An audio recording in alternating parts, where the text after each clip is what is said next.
ਸਤਿ ਸ਼੍ਰੀ ਅਕਾਲ। Living India news Punjab ਦੇਖ ਰਹੇ ਦਰਸ਼ਕਾਂ ਦਾ ਬਹੁਤ-ਬਹੁਤ ਜੀ ਆਇਆਂ ਨੂੰ। ਮੈਂ ਹਾਂ ਆਸ਼ੀਸ਼ ਗੁਪਤਾ ਤੁਹਾਡੇ ਨਾਲ ਲੈ ਕੇ ਹਾਜ਼ਰ ਹਾਂ ਬਿਗ ਬੁਲੇਟਿਨ। ਸਭ ਤੋਂ ਪਹਿਲਾਂ ਗੱਲ ਹੋਵੇਗੀ ਚੰਡੀਗੜ੍ਹ ਮੇਅਰ ਚੋਣਾਂ ਦੀ। ਜੀ ਹਾਂ, ਇਸ ਵਾਰ ਬੀਜੇਪੀ ਨੇ पूरे तरीके नाल बाजी मार ली है। चंडीगढ़ नगर निगम दफ्तर च मेयर लई हुई ओपन वोटिंग च बीजेपी दी बल्ले बल्ले हुई है। आलम है कि कौंसलरां ने दिते फतवे तो बाद चंडीगढ़ दे तिन्ना मुख अहुदे ते बीजेपी काबिज हुई है अते मेयर दी चेयर ते सौरभ जोशी काबिज होए ने।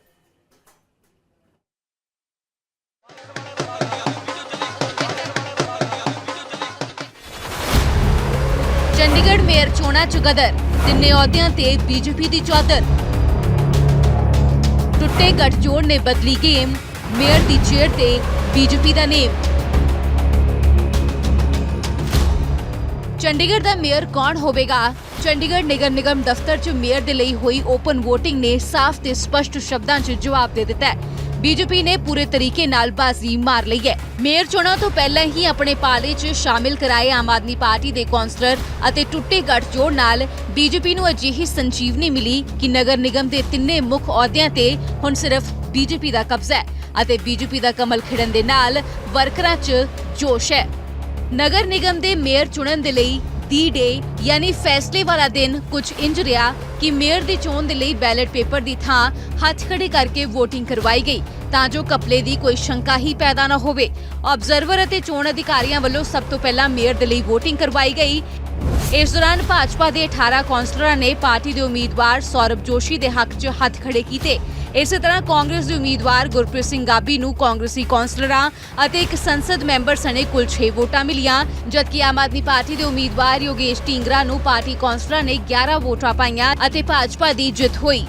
इस तरीके नाल सीनियर डिप्टी मेयर दे अहुदे ते भी भाजपा नूं जित हासिल हुई। भाजपा दे जसमनप्रीत नूं 18 वोटां मिलियां, जबकि मुनव्वर खान नूं 11 वोट मिले अते सचिन गालब नूं एक भी वोट नहीं मिले क्योंकि कांग्रेस ने सीनियर डिप्टी मेयर दी चोण दा बाइकआउट कर दिता सी। इस तो बाद डिप्टी मेयर अहुदे दी चोण च आम आदमी पार्टी छड्ड के भाजपा च शामिल हुई सुमन शर्मा ने 18 वोटां नाल जित दर्ज कीती। उत्थे ही आप दी जसविंदर कौर नूं 11 वोटां मिलियां। आजाद उम्मीदवार वजों मैदान च नितरे आप लीडर रामचंद्र ने पहला ही अपना नामजदगी पत्र वापस ले लिया सी अते कांग्रेस दे लीडर सदन छड्ड के जा चुके सन। ये जीत मेरी हासिल नहीं की हुई है, ये भारतीय जनता पार्टी के वो एक एक कार्यकर्ता जो बूथ स्तर पे काम करता है, ये जीत उनकी है। ये सौरभ की जीत नहीं है, ये बीजेपी के कार्यकर्ताओं की जीत है। स्पीच देते हुए आप भावुक हो गए थे, क्या कुछ जो है वो रहा था? देखिए, था भावुक का क्षण था। 1989 में पहली बार मैं बूथ में बैठा था जस्टिस डीवी सहगल जी के एमपी के इलेक्शन में, और आज 2026 में आपके सामने यहाँ पर पार्टी ने यहाँ तक बिठा दिया, तो ये कहीं ना कहीं भावुक का क्षण हुआ। चंडीगढ़ के लिए क्या कोई रणनीति आपकी रहेगी? क्या चंडीगढ़ के हित में काम करेंगे, यही चंडीगढ़ की राजनीति। जीरो टॉलरेंस अगेंस्ट करप्शन, ये तो मेरा पहले रहा और ये हमेशा रहेगा। सौरभ ने हमेशा करप्शन के अगेंस्ट आवाज उठाई है, करप्शन के अगेंस्ट सौरभ जोशी रहेगा।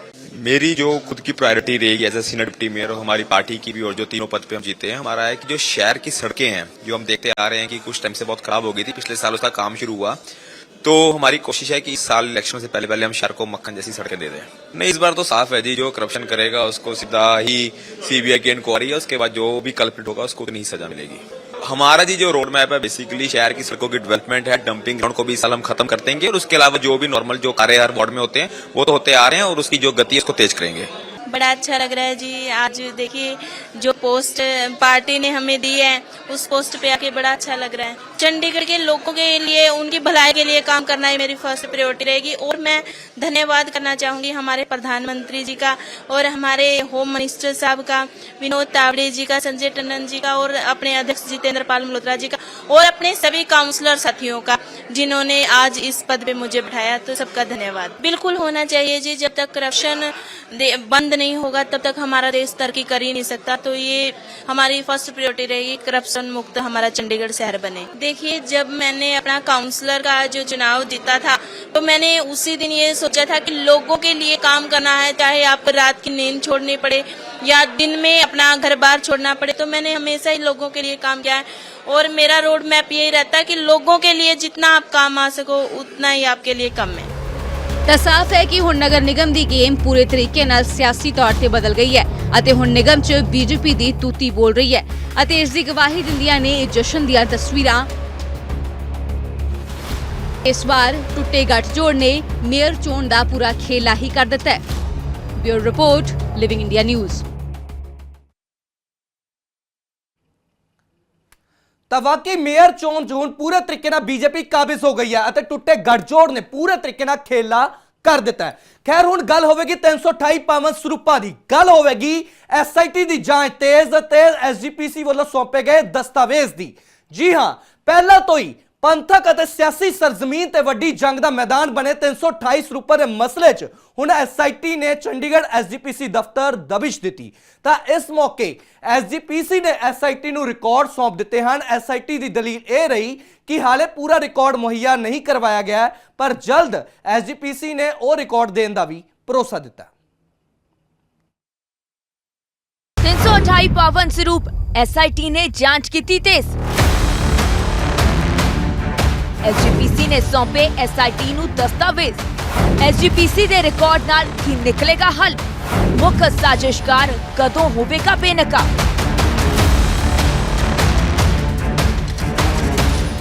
ਤਾਂ ਇਹ ਸਵਾਲਾਂ ਦੀ ਝੜੀ ਇਸ ਲਈ ਕਿਉਂਕਿ ਪਹਿਲਾਂ ਤੋਂ ਹੀ ਪੰਥਕ ਅਤੇ ਸਿਆਸੀ ਸਰਜ਼ਮੀਨ ਤੇ ਵੱਡੀ ਜੰਗ ਦਾ ਮੈਦਾਨ ਬਣੇ 328 ਸਰੂਪਾਂ ਦੇ ਮਾਮਲੇ 'ਚ ਪਹਿਲਾਂ 2 ਲੋਕਾਂ ਦੀ ਗ੍ਰਿਫਤਾਰੀ, ਫਿਰ ਛਾਪੇਮਾਰੀ ਅਤੇ ਹੁਣ ਜਦੋਂ ਐਸਜੀਪੀਸੀ ਦੇ ਕੋਲ ਰਿਕਾਰਡ ਮੰਗੇ ਗਏ ਤਾਂ ਹੁਣ ਸਰੂਪਾਂ ਦੇ ਨਾਲ ਸੰਬੰਧਿਤ ਰਿਕਾਰਡ ਲੈਣ ਦੇ ਲਈ ਐਸਆਈਟੀ ਨੇ ਚੰਡੀਗੜ੍ਹ ਐਸਜੀਪੀਸੀ ਦਫ਼ਤਰ ਵਿਖੇ ਦਬਿਸ਼ ਦਿੱਤੀ ਅਤੇ ਐਸਜੀਪੀਸੀ ਨੇ ਪ੍ਰਧਾਨ ਹਰਜਿੰਦਰ ਸਿੰਘ ਧਾਮੀ ਦੀ ਅਗਵਾਈ ਹੇਠ ਰਿਕਾਰਡ ਸੌਂਪ ਦਿੱਤੇ।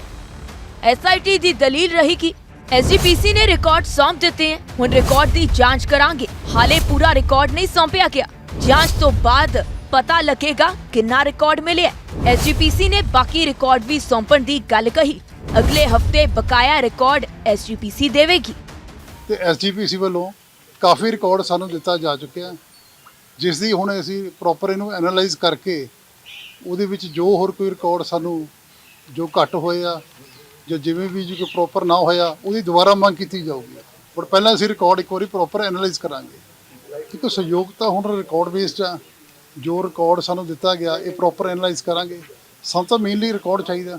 मतलब संतुष्ट हो जो एसजीपीसी वालों रिकॉर्ड दिता गया, जो तुसी लिस्ट दी सी उस रिकॉर्ड ਜਿਹੜਾ ਹੈ ਲਿਸਟ ਦੇ ਮੁਤਾਬਕ ਮਿਲਿਆ? ਦੇਖੋ ਹੁਣ ਪ੍ਰੋਪਰ ਐਗਜ਼ਾਮਨ ਕਰਾਂਗੇ, ਉਸ ਤੋਂ ਬਾਅਦ ਤੁਹਾਨੂੰ ਦੱਸਾਂਗੇ ਨਾ ਐਗਜ਼ੈਕਟਲੀ। ਨਹੀਂ ਪੇਜ ਤਾਂ ਕੋਈ 2 ਪੇਜ ਸੀਗੇ, ਉਹਦੇ ਵਿੱਚ ਸਾਡੇ ਕੋਈ 20 ਪੁਆਇੰਟ ਸੀਗੇ, ਅਰਾਊਂਡ 20 ਪੁਆਇੰਟ ਸੀਗੇ ਤੇ ਉਹਦੇ ਬਾਰੇ ਅਸੀਂ ਇਹਨਾਂ ਤੋਂ ਰਿਕਾਰਡ ਮੰਗਿਆ। ਫਿਰ ਕੀ ਰਿਕਾਰਡ ਮੰਗਿਆ ਗਿਆ ਸੀ? ਦੇਖੋ ਇਹ ਸਾਡੀ ਇਨਵੈਸਟੀਗੇਸ਼ਨ ਦਾ ਪਾਰਟ ਆ। ਬੇਸਿਕਲੀ ਜੋ 328 ਮਹਾਰਾਜ ਦੇ ਪਾਵਨ ਸਰੂਪਾਂ ਦੀ ਗੁੰਮਸ਼ੁਦਗੀ ਬਾਰੇ ਅਸੀਂ ਇਨਵੈਸਟੀਗੇਸ਼ਨ ਕਰ ਰਹੇ ਹਾਂ।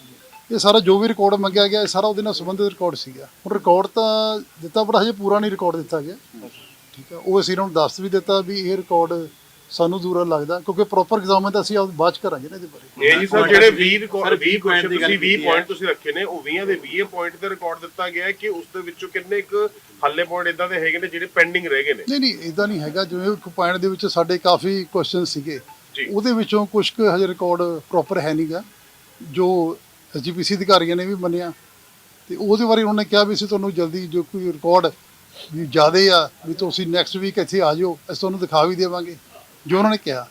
ਬਟ ਉਹ ਅਸੀਂ ਹੁਣ ਪ੍ਰੋਪਰ ਜਾ ਕੇ ਰਿਕਾਰਡ ਐਗਜ਼ਾਮਨ ਕਰਾਂਗੇ, ਐਨਾਲਾਈਜ਼ ਕਰਾਂਗੇ, ਠੀਕ ਹੈ ਨਾ। ਕਿਉਂਕਿ ਇਕੱਲਾ ਦੇਖਣਾ ਨਹੀਂ ਸਾਡਾ ਪਰਪਸ, ਅਸੀਂ ਉਹ ਰਿਕਾਰਡ ਸਾਨੂੰ ਚਾਹੀਦਾ ਵੀ ਆ ਇਸ ਮੁਕੱਦਮੇ ਦੀ ਇਨਵੈਸਟੀਗੇਸ਼ਨ 'ਚ, ਸੋ ਉਸ ਅਕੋਰਡਿੰਗਲੀ ਪ੍ਰੋਸੀਡ ਕਰਾਂਗੇ ਜੀ। ਹਾਲਾਂਕਿ ਐਸਜੀਪੀਸੀ ਪ੍ਰਧਾਨ ਹਰਜਿੰਦਰ ਸਿੰਘ ਧਾਮੀ ਦੀ ਵੀ ਦਲੀਲ ਇਹ ਰਹੀ ਕਿ ਰਿਕਾਰਡ ਐਸਆਈਟੀ ਨੂੰ ਸੌਂਪ ਦਿੱਤੇ ਗਏ ਅਤੇ ਅਕਾਲ ਤਖਤ ਸਾਹਿਬ ਦੇ ਹੁਕਮਾਂ ਤੇ ਐਸਆਈਟੀ ਦਾ ਇਸ ਮਾਮਲੇ 'ਚ ਹਰ ਤਰੀਕੇ ਦਾ ਐਸਜੀਪੀਸੀ ਸਹਿਯੋਗ ਕਰ ਰਹੀ ਹੈ। ਸ਼੍ਰੀ ਅਕਾਲ ਤਖਤ ਸਾਹਿਬ ਵੱਲੋਂ ਇਸ ਕੇਸ ਦੇ ਸਬੰਧ ਵਿੱਚ ਮਨਾਹੀ ਕੀਤੀ ਗਈ ਆ ਤੇ ਜਿੰਨਾ ਕੁ ਰਿਕਾਰਡ ਉਹਨੇ ਮੰਗਿਆ ਸੀ ਉਹ ਅਸੀਂ ਬਹੁਤ ਸਾਰਾ ਅੱਜ ਮੁਹੱਈਆ ਕਰਾ ਦਿੱਤਾ ਤੇ ਬਾਕੀ ਜਦੋਂ ਹੋਰ ਕਹਿਣਗੇ ਉਹ ਜਿਹੜੇ ਸਬੰਧ ਦੇ ਵਿੱਚ ਉਹ ਮੁਹੱਈਆ ਕਰਾ ਦਿੱਤਾ ਜਾਊਗਾ। ਵਾਹਿਗੁਰੂ ਜੀ ਕਾ ਖਾਲਸਾ, ਵਾਹਿਗੁਰੂ ਜੀ ਕੀ ਫਤਿਹ। ਹਾਲਾਂਕਿ ਹੁਣ ਤੱਕ ਦੀ ਐਸਆਈਟੀ ਦੀ ਇਸ ਮਾਮਲੇ 'ਚ ਕਾਰਵਾਈ ਤੇ ਨਿਗਾਹ ਮਾਰੀਏ ਤਾਂ 7 ਦਸੰਬਰ 2025 ਨੂੰ ਐਸਆਈਟੀ ਨੇ 16 ਲੋਕਾਂ ਤੇ ਐਫਆਈਆਰ ਦਰਜ ਕੀਤੀ। 8 ਦਸੰਬਰ 2025 ਨੂੰ ਐਸਜੀਪੀਸੀ ਨੇ ਐਫਆਈਆਰ ਦਰਜ ਹੋਣ ਤੇ ਵਿਰੋਧ ਦਰਜ ਕੀਤਾ। 1 ਜਨਵਰੀ 2026 ਨੂੰ ਸੁਖਬੀਰ ਸਿੰਘ ਬਾਦਲ ਦੇ ਕਰੀਬੀ ਸਤਿੰਦਰ ਕੋਹਲੀ ਦੀ ਗ੍ਰਿਫਤਾਰੀ ਹੋਈ। 3 ਜਨਵਰੀ 2026 ਨੂੰ ਕਰੀਬ 15 ਥਾਵਾਂ ਤੇ ਛਾਪੇਮਾਰੀ ਕੀਤੀ ਗਈ। 4 ਜਨਵਰੀ 2026 ਨੂੰ ਐਸਆਈਟੀ ਦੇ ਵੱਲੋਂ ਕਮਲਜੀਤ ਸਿੰਘ ਦੀ ਗ੍ਰਿਫਤਾਰੀ ਹੋਈ। 6 ਜਨਵਰੀ 2026 ਨੂੰ ਐਸਜੀਪੀਸੀ ਵੱਲੋਂ ਸਹਿਯੋਗ ਤੋਂ ਸਾਫ਼ ਇਨਕਾਰ ਕਰ ਦਿੱਤਾ ਗਿਆ। 7 ਜਨਵਰੀ 2026 ਨੂੰ ਸੀਐਮ ਦੇ ਵੱਲੋਂ ਐਸਜੀਪੀਸੀ ਸਟੈਂਡ ਤੇ ਇਤਰਾਜ਼ ਜਤਾਇਆ। 11 ਜਨਵਰੀ 2026 ਨੂੰ ਮੁੱਖ ਮੰਤਰੀ ਬੋਲੇ ਮਾਮਲੇ ਨੂੰ ਡਾਇਵਰਟ ਕਰਨ ਦੀ ਕੋਸ਼ਿਸ਼ ਹੋ ਰਹੀ ਹੈ। 14 ਜਨਵਰੀ 2026 ਨੂੰ ਸੀਐਮ ਦੇ ਵੱਲੋਂ ਦਾਅਵਾ ਕੀਤਾ ਗਿਆ ਕਿ ਬੰਗਾ ਦੇ ਧਾਰਮਿਕ ਸਥਾਨ ਤੋਂ 169 ਸਰੂਪ ਲੱਭੇ ਗਏ। 15 ਜਨਵਰੀ 2026 ਨੂੰ ਜਥੇਦਾਰ ਕੁਲਦੀਪ ਸਿੰਘ ਗੜਗੜ ਨੇ ਕਿਹਾ ਕਈ ਵਾਰ ਸਰਕਾਰ ਕਾਲੀ ਕਰ ਜਾਂਦੀ ਹੈ। 18 ਜਨਵਰੀ 2026 ਨੂੰ ਮੁੱਖ ਮੰਤਰੀ ਭਗਵੰਤ ਮਾਨ ਨੇ ਕਿਹਾ ਕਿ ਇਹ ਕੰਮ ਐਸਜੀਪੀਸੀ ਦਾ ਆਪਣੇ ਗੁਰੂ ਲੱਭਣ ਦੇ ਲਈ ਐਸਆਈਟੀ ਸਾਨੂੰ ਬਣਾਉਣੀ ਪੈ ਰਹੀ ਹੈ। 27 ਜਨਵਰੀ 2026 ਨੂੰ ਸਰਕਾਰ ਨੇ ਮੌਜੂਦਾ ਸਥਿਤੀ ਬਾਰੇ ਅਦਾਲਤ ਨੂੰ ਜਾਣੂ ਕਰਵਾਇਆ। 28 ਜਨਵਰੀ 2026 ਨੂੰ ਐਸਆਈਟੀ ਨੇ ਚੰਡੀਗੜ੍ਹ ਐਸਜੀਪੀਸੀ ਦਫ਼ਤਰ ਦਬਿਸ਼ ਦਿੱਤੀ ਤੇ 29 ਜਨਵਰੀ 2026 ਨੂੰ ਐਸਜੀਪੀਸੀ ਨੇ ਐਸਆਈਟੀ ਨੂੰ ਰਿਕਾਰਡ ਸੌਂਪੇ। ਹੁਣ ਹਾਲਾਂਕਿ ਜਿਸ ਆਧਾਰ ਤੇ ਕਾਰਵਾਈ ਹੋਈ ਉਸ ਈਸ਼ਰ ਸਿੰਘ ਦੀ ਅਗਵਾਈ ਵਾਲੀ ਜਾਂਚ ਕਮੇਟੀ ਦਾ ਜ਼ਿਕਰ ਕਰੀਏ ਤਾਂ ਜਾਂਚ ਕਮੇਟੀ ਦੀ ਰਿਪੋਰਟ ਦੇ ਵਿੱਚ 16 ਸ਼੍ਰੋਮਣੀ ਕਮੇਟੀ ਕਰਮਚਾਰੀਆਂ ਨੂੰ 328 ਗੁਰੂ ਗ੍ਰੰਥ ਸਾਹਿਬ ਦੇ ਸਰੂਪਾਂ ਦੇ ਰਿਕਾਰਡ 'ਚ ਪਾਈਆਂ ਗਈਆਂ ਬੇਨਾਮੀਆਂ ਦਾ ਦੋਸ਼ੀ ਠਹਿਰਾਇਆ ਸੀ। ਹਾਲਾਂਕਿ ਰਿਪੋਰਟ ਦੇ ਵਿੱਚ ਇਹ ਨਹੀਂ ਦੱਸਿਆ ਗਿਆ ਕਿ ਸਰੂਪ ਕਿੱਥੇ ਗਏ। ਜਾਂਚ ਰਿਪੋਰਟ ਦੇ ਆਧਾਰ ਦੇ ਉੱਤੇ ਸ਼੍ਰੋਮਣੀ ਕਮੇਟੀ ਨੇ ਇਨ੍ਹਾਂ 16 ਕਰਮਚਾਰੀਆਂ ਦੀਆਂ ਸੇਵਾਵਾਂ ਖਤਮ ਕਰ ਦਿੱਤੀਆਂ ਸਨ। ਬਹਿਰਹਾਲ ਹੁਣ ਇਸ ਮਸਲੇ ਨੇ ਸਿਰਫ ਪੰਥਕ ਹੀ ਨਹੀਂ ਸਿਆਸੀ ਜ਼ਮੀਨ ਤੇ ਵੀ ਸਵਾਲਾਂ ਦਾ ਅੰਬਾਰ ਲਾ ਦਿੱਤਾ ਹੈ। ਪਰ ਸਭ ਤੋਂ ਵੱਡਾ ਸਵਾਲ ਕਿੱਥੇ ਨੇ 328 ਪਾਵਨ ਸਰੂਪ। Bureau report, living India news. ਤਾਂ ਵਾਕਈ ਐਸਆਈਟੀ ਨੇ ਆਪਣੀ ਜਾਂਚ ਪੜਤਾਲ ਤੇਜ਼ ਕਰ ਦਿੱਤੀ ਹੈ, ਪਰ ਹੁਣ ਇਸ ਮਸਲੇ ਨੇ ਲਗਾਤਾਰ ਸਵਾਲਾਂ ਦਾ ਅੰਬਾਰ ਲਾ ਦਿੱਤਾ ਹੈ। ਪਰ ਸਭ ਤੋਂ ਵੱਡਾ ਸਵਾਲ ਹੈ ਕਿ ਕਿੱਥੇ ਨੇ 328 ਪਾਵਨ ਸਰੂਪ। ਖੈਰ ਹੁਣ ਗੱਲ ਕਰਾਂਗੇ ਅਜਿਹੇ ਬਿਆਨ ਦੀ ਜਿਸ ਨੇ ਪੰਜਾਬ ਦੀ ਸਿਆਸਤ 'ਚ ਗਦਰ ਮਚਾ ਦਿੱਤਾ ਹੈ। ਬਿਆਨ ਦਿੱਤਾ ਗਿਆ ਸਾਬਕਾ ਮੁੱਖ ਮੰਤਰੀ ਰਾਜਿੰਦਰ ਕੌਰ ਭੱਠਲ ਵੱਲੋਂ, ਜਿਸ 'ਚ ਦਾਅਵਾ ਇਹ ਹੋਇਆ ਕਿ ਜਦੋਂ ਉਹ ਮੁੱਖ ਮੰਤਰੀ ਸਨ ਤਾਂ ਉਹਨਾਂ ਕੋਲ ਇੱਕ ਘਟੀਆ ਪ੍ਰਪੋਜ਼ਲ ਆਇਆ। ਪ੍ਰਪੋਜ਼ਲ 'ਚ ਵੋਟਾਂ ਲਈ ਪੰਜਾਬ ਅੰਦਰ ਧਮਾਕੇ ਕਰਾਉਣ ਦੀ ਗੱਲ ਕਹੀ ਗਈ, ਪਰ ਉਹਨਾਂ ਨੇ ਪ੍ਰਪੋਜ਼ਲ ਖਾਰਿਜ ਕਰ ਦਿੱਤਾ। ਪਰ ਸਾਬਕਾ ਮੁੱਖ ਮੰਤਰੀ ਵੱਲੋਂ ਦਿੱਤੇ ਇਸ ਬਿਆਨ ਤੇ ਹੁਣ ਉਂਗਲਾਂ ਆਮ ਆਦਮੀ ਪਾਰਟੀ ਚੁੱਕ ਰਹੀਆਂ ਨੇ। ਦਲੀਲ ਅਤੇ ਤਰਕ ਇਹ ਰਹੇ ਕਿ ਕਾਂਗਰਸ ਨੇ ਆਪਣੀ ਕੁਰਸੀ ਲਈ ਪੰਜਾਬ ਦੇ ਅਮਨ ਚੈਨ ਨੂੰ ਬਾਰ-ਬਾਰ ਸਿੱਧਾ ਤੌਰ ਤੇ ਅਮਨ ਚ ਸ਼ਾਂਤੀ ਪੰਜਾਬ ਦੀ ਬਾਰ-ਬਾਰ ਭੰਗ ਕੀਤੀ ਹੈ ਅਤੇ ਸਾਬਕਾ ਮੁੱਖ ਮੰਤਰੀ ਰਾਜਿੰਦਰ ਕੌਰ ਭੱਠਲ ਵੱਲੋਂ ਦਿੱਤਾ ਬਿਆਨ ਪੰਜਾਬ ਲਈ ਬਹੁਤ ਹੀ ਗੰਭੀਰ ਹੈ ਅਤੇ ਜੇਕਰ ਬੀਬੀ ਭੱਠਲ ਵਾਕਈ ਪੰਜਾਬ ਨਾਲ ਪਿਆਰ ਕਰਦੀ ਹੈ ਤਾਂ ਉਹਨਾਂ ਅਫਸਰਾਂ ਦੇ ਨਾਮ ਜਨਤਕ ਕਰਨ।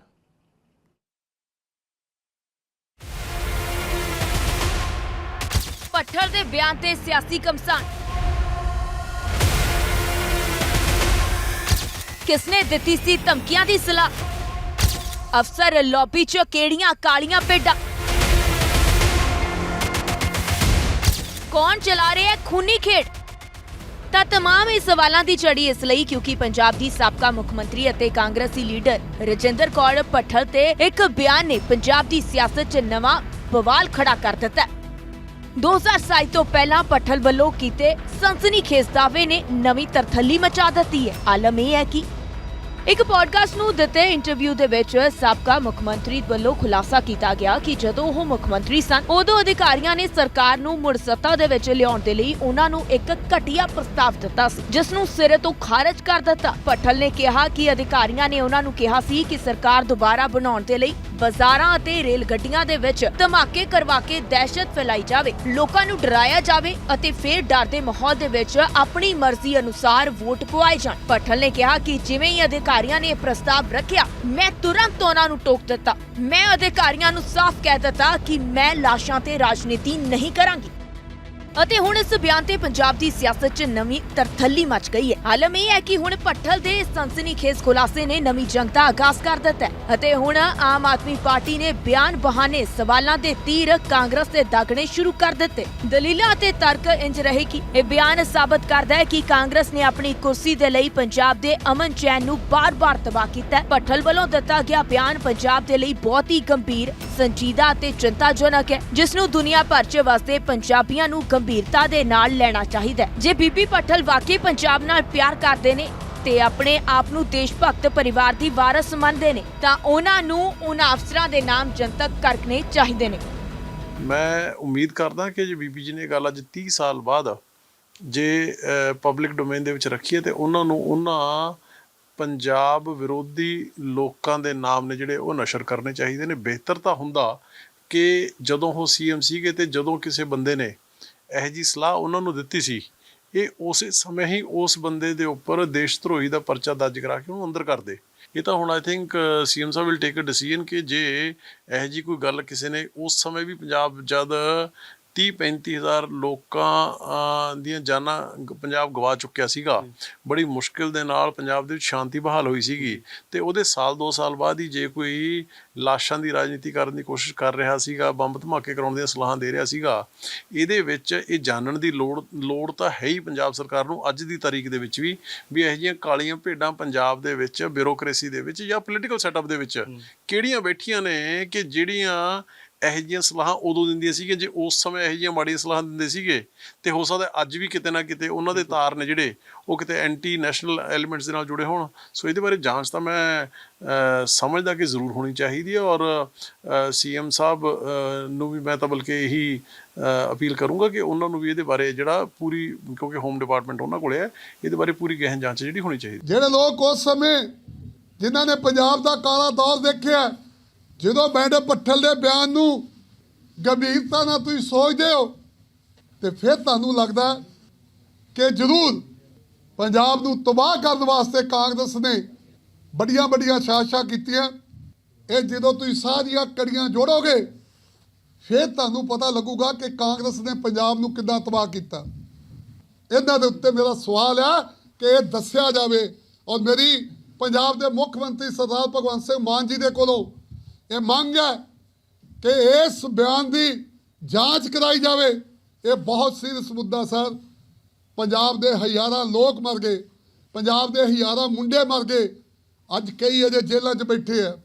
ਉਹ ਇਹਨਾਂ ਦੀ ਬਦੌਲਤ ਇਹ ਲੋਕ ਇੱਦਾਂ ਦੀਆਂ ਸਾਜ਼ਿਸ਼ਾਂ ਰਚਦੇ ਰਹੇ। ਇਹਨਾਂ ਨੇ ਪੰਜਾਬ ਨੂੰ ਮਾਰਨ ਵਾਸਤੇ ਇੱਦਾਂ ਦੀਆਂ ਸਾਜ਼ਿਸ਼ਾਂ ਰਚੀਆਂ, ਇਹਨਾਂ ਨੇ ਆਪਣੀ ਗੱਦੀ ਵਾਸਤੇ ਇੱਦਾਂ ਦੀਆਂ ਸਾਜ਼ਿਸ਼ਾਂ ਰਚੀਆਂ। 24 ਘੰਟੇ ਤੋਂ ਵੀ ਵੱਧ ਸਮੇਂ ਤੋਂ ਬੀਤ ਜਾਣ ਤੋਂ ਬਾਅਦ ਅਜੇ ਤੱਕ ਨਾ ਤਾਂ ਬੀਬੀ ਰਜਿੰਦਰ ਕੌਰ ਭੱਠਲ ਹੋਰਾਂ ਨੇ ਦਿੱਤਾ ਤੇ ਨਾ ਹੀ ਕਾਂਗਰਸ ਦੇ ਕਿਸੇ ਸੀਨੀਅਰ ਨੇਤਾ ਨੇ ਅਜੇ ਤੱਕ ਜਵਾਬ ਦਿੱਤਾ। ਸਵਾਲ ਜਿਹੜੇ ਖੜੇ ਹੋ ਰਹੇ ਨੇ ਇਹਨਾਂ ਦੀਆਂ ਗੱਲਾਂ ਦੇ ਵਿੱਚੋਂ ਉਹ ਬਹੁਤ ਅਹਿਮ ਨੇ ਪੰਜਾਬ ਦੇ ਵਾਸਤੇ, ਪੰਜਾਬੀਆਂ ਦੇ ਵਾਸਤੇ, ਕਿ ਪੰਜਾਬ ਦੇ ਵਿੱਚ ਸਰਕਾਰਾਂ ਕਿਹੜੇ ਤਰੀਕੇ ਦੇ ਨਾਲ ਕਾਂਗਰਸ ਬਣਾਉਂਦੀ ਰਹੀ ਹੈ। ਕੀ ਰਜਿੰਦਰ ਕੌਰ ਭੱਠਲ ਹੁਰੀ ਇਹੀ ਕਹਿਣਾ ਚਾਹੁੰਦੇ ਨੇ? ਇਹਦਾ ਜਵਾਬ ਚੰਗਾ ਹੁੰਦਾ ਜੇ ਕਾਂਗਰਸ ਦੇ ਸੀਨੀਅਰ ਨੇਤਾ ਮੂਹਰੇ ਆ ਕੇ ਕਹਿੰਦੇ ਘੱਟੋ ਘੱਟ ਕੰਡੈਮ ਹੀ ਕਰਦੇ ਰਜਿੰਦਰ ਕੌਰ ਭੱਠਲ ਹੋਰਾਂ ਦੇ ਇਸ ਬਿਆਨ ਨੂੰ, ਪਰ ਕਿਸੇ ਨੇ ਕੰਡੈਮ ਨਹੀਂ ਕੀਤਾ ਅਜੇ ਤੱਕ। ਕਾਬਿਲੇ ਗੌਰ ਹੈ ਕਿ ਰਜਿੰਦਰ ਕੌਰ ਭੱਠਲ 21 ਨਵੰਬਰ 1996 ਨੂੰ ਮੁੱਖ ਮੰਤਰੀ ਬਣੀ ਸੀ। ਉਹ ਪੰਜਾਬ ਦੀ ਇਕੱਲੀ ਮਹਿਲਾ ਮੁੱਖ ਮੰਤਰੀ ਰਹੇ ਨੇ। ਉਹਨਾਂ ਨੂੰ ਹਰਚਰਨ ਸਿੰਘ ਬਰਾੜ ਦੇ ਅਸਤੀਫੇ ਤੋਂ ਬਾਅਦ ਮੁੱਖ ਮੰਤਰੀ ਬਣਾਇਆ ਗਿਆ। 11 ਫਰਵਰੀ 1997 ਦੇ ਵਿੱਚ ਉਹ ਮੁੱਖ ਮੰਤਰੀ ਰਹੇ ਅਤੇ ਹੁਣ ਭੱਠਲ ਵੱਲੋਂ ਤਤਕਾਲੀ ਮੁੱਖ ਮੰਤਰੀ ਵੇਲੇ ਦਾ ਜ਼ਿਕਰ ਕਰ ਦਿੱਤੇ ਇਸ ਬਿਆਨ ਨੇ 2027 ਦੇ ਲਈ ਨਵੀਂ ਜੰਗ ਭਖਾ ਦਿੱਤੀ ਹੈ ਅਤੇ ਸਭ ਦੇ ਨਿਸ਼ਾਨੇ ਤੇ ਕਾਂਗਰਸ। ਪਰ ਸਭ ਤੋਂ ਵੱਡਾ ਸਵਾਲ, ਕੌਣ ਚਾਹ ਰਿਹਾ ਹੈ ਖੂਨੀ ਖੇਡ? Bureau report, living India news.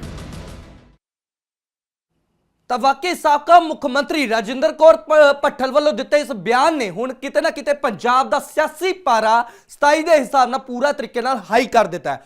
ਪਰ ਸਭ ਤੋਂ ਵੱਡਾ ਸਵਾਲ ਹੈ ਕਿ ਅਫਸਰ ਲੌਬੀ 'ਚ ਕੌਣ ਨੇ ਕਾਲੀਆਂ ਭੇਡਾਂ ਜਿਸ ਵੱਲੋਂ ਅਜਿਹੀ ਸਲਾਹ ਦਿੱਤੀ ਗਈ। ਤਾਂ ਹੁਣ ਗੱਲ ਹੋਵੇਗੀ ਸੁਪਰੀਮ ਕੋਰਟ ਵੱਲੋਂ ਲਏ ਅੱਜ ਵੱਡੇ ਫੈਸਲੇ ਦੀ। ਕੋਰਟ ਨੇ ਉੱਚ ਸਿੱਖਿਆ ਸੰਸਥਾਵਾਂ ਵਿੱਚ ਸਮਾਨਤਾ ਨੂੰ ਉਤਸ਼ਾਹਿਤ ਕਰਨ ਵਾਲੇ 2026 ਦੇ ਨਿਯਮਾਂ ਤੇ ਅਗਲੇ ਹੁਕਮਾਂ ਤੱਕ ਰੋਕ ਲਾ ਦਿੱਤੀ ਹੈ। 2012 ਦੇ ਪੁਰਾਣੇ ਨਿਯਮ ਹੁਣ ਤੱਕ ਜੋ ਪਹਿਲਾਂ ਲਾਗੂ ਰਹਿੰਦੇ ਸੀ ਉਹੀ ਲਾਗੂ ਰਹਿਣਗੇ ਅਤੇ ਨਵੇਂ UGC ਨਿਯਮਾਂ ਉੱਤੇ ਜਨਰਲ ਸ਼੍ਰੇਣੀ ਦੇ ਵਿਦਿਆਰਥੀਆਂ ਨਾਲ ਵਿਤਕਰਾ ਕਰਨ ਦਾ ਇਲਜ਼ਾਮ ਲਗਾਇਆ ਗਿਆ ਸੀਗਾ ਅਤੇ ਕੋਰਟ ਨੇ ਸਾਰੀਆਂ ਦਲੀਲਾਂ ਤੇ ਤਕਰੀਰਾਂ ਸੁਣਨ ਤੋਂ ਬਾਅਦ ਨਵੇਂ UGC ਨਿਯਮਾਂ ਤੇ ਰੋਕ ਲਾ ਦਿੱਤੀ ਹੈ।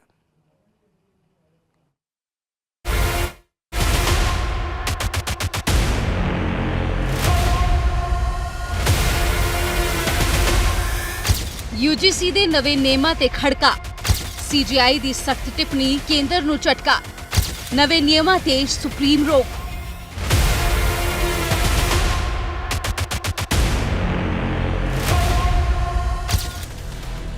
ਤਾਂ ਮੁਲਕ ਅੰਦਰ ਲਿਆਂਦੇ ਨਵੇਂ UGC ਨਿਯਮਾਂ ਨੂੰ ਲੈ ਕੇ ਹੋਏ ਰੌਲੇ ਰੱਪੇ ਦਰਮਿਆਨ ਸੁਪਰੀਮ ਕੋਰਟ ਨੇ ਯੂਨੀਵਰਸਿਟੀ ਗ੍ਰਾਂਟ ਕਮਿਸ਼ਨ ਦੇ ਨਵੇਂ ਨਿਯਮ 2026 ਤੇ ਅੰਤਰਿਮ ਰੋਕ ਲਗਾ ਦਿੱਤੀ ਹੈ। ਮੁਲਕ ਦੀ ਸਰਵਉੱਚ ਅਦਾਲਤ ਸੁਪਰੀਮ ਕੋਰਟ ਨੇ ਸਪਸ਼ਟ ਕੀਤਾ ਹੈ ਕਿ ਫਿਲਹਾਲ UGC ਦੇ 2012 ਵਾਲੇ ਨਿਯਮ ਹੀ ਲਾਗੂ ਰਹਿਣਗੇ। ਚੀਫ ਜਸਟਿਸ ਸੂਰਯਕਾਂਤ ਨੇ ਕਿਹਾ ਕਿ ਜੇਕਰ ਨਵੇਂ ਨਿਯਮਾਂ ਦੇ ਵਿੱਚ ਦਖਲ ਨਾ ਦਿੱਤਾ ਗਿਆ ਤਾਂ ਇਸ ਦੇ ਖਤਰਨਾਕ ਅਤੇ ਵੰਡ ਪਾਉਣ ਵਾਲੇ ਨਤੀਜੇ ਨਿਕਲ ਸਕਦੇ ਨੇ। ਅਦਾਲਤ ਨੇ ਇਹ ਵੀ ਕਿਹਾ ਕਿ ਪਛੜੇ ਵਰਗਾਂ ਦੇ ਲਈ ਨਿਆਂ ਪ੍ਰਣਾਲੀ ਬਣੀ ਰਹਿਣੀ ਚਾਹੀਦੀ ਹੈ ਅਤੇ ਪਟੀਸ਼ਨਰਾਂ ਨੂੰ ਨਿਆਂ ਤੋਂ ਵਾਂਝਾ ਨਹੀਂ ਰੱਖਿਆ ਜਾ ਸਕਦਾ। ਚੀਫ ਜਸਟਿਸ ਸੂਰਯਕਾਂਤ ਅਤੇ ਜਸਟਿਸ ਜੋਇਮਾਲਾ ਬਾਗਚੀ ਦੀ ਬੈਂਚ ਨੇ ਕਿਹਾ ਕਿ ਨਵੇਂ UGC ਨਿਯਮ ਅਸਪਸ਼ਟ ਹਨ ਅਤੇ ਦੁਰਵਰਤੋਂ ਦੀ ਸੰਭਾਵਨਾ ਰੱਖਦੇ ਹਨ। ਇਸ ਤੋਂ ਬਾਅਦ ਅਦਾਲਤ ਨੇ ਨਵੇਂ UGC ਨਿਯਮਾਂ ਤੇ ਰੋਕ ਲਗਾ ਦਿੱਤੀ। ਹੁਣ ਇਸ ਮਾਮਲੇ ਦੀ ਅਗਲੀ ਸੁਣਵਾਈ 19 ਮਾਰਚ ਨੂੰ ਹੋਵੇਗੀ। ਅਦਾਲਤ ਨੇ ਚਿੰਤਾ ਜਤਾਈ ਹੈ ਕਿ ਅਸੀਂ ਸਮਾਜਿਕ ਤੌਰ ਤੇ ਸਹੀ ਦਿਸ਼ਾ 'ਚ ਜਾ ਰਹੇ ਹਾਂ ਜਾਂ ਫਿਰ ਉਲਟ ਦਿਸ਼ਾ ਵੱਲ ਕਦਮ ਵਧਾ ਰਹੇ ਹਾਂ। ਇਸ ਤੋਂ ਬਾਅਦ ਸੁਪਰੀਮ ਕੋਰਟ ਨੇ ਕੇਂਦਰ ਤੋਂ ਵੀ ਜਵਾਬ ਤਲਬ ਕੀਤਾ ਹੈ ਅਤੇ ਨਾਲ ਹੀ ਵਿਸ਼ੇਸ਼ ਜੱਜ ਨੂੰ ਜਵਾਬ ਦੇਣ ਅਤੇ ਇੱਕ ਕਮੇਟੀ ਬਣਾਉਣ ਦੇ ਲਈ ਕਿਹਾ ਹੈ। कोर्ट ने जो UGC रेगुलेशंस नए नियम पास किए गए हैं उस पर सुप्रीम कोर्ट ने रोक लगाई है, उसको एबियंस में रखा है और सुप्रीम कोर्ट ने अपनी पावर्स को एक्सरसाइज करते हुए अंडर आर्टिकल 142 जो UGC रेगुलेशंस 2012 हैं उनको इन ऑपरेशन किया, उनको प्रभावी किया। अगला कदम क्या रहेगा, क्योंकि इसमें सुप्रीम कोर्ट की तरफ से अब सुप्रीम कोर्ट ने इस मामले में केंद्र सरकार को और सारे पक्षकारों को नोटिस जारी किया है और इस मामले की अगली सुनवाई 19 मार्च को निर्धारित की गई। 19 मार्च को क्या कुछ होने की संभावनाएं हैं? अब ये तो कोई व्यक्ति प्रेडिक्ट नहीं कर सकता है। केंद्र सरकार से जवाब मांगा है, केंद्र सरकार अपना जवाब देगी, फिर मामला आगे बढ़ेगा।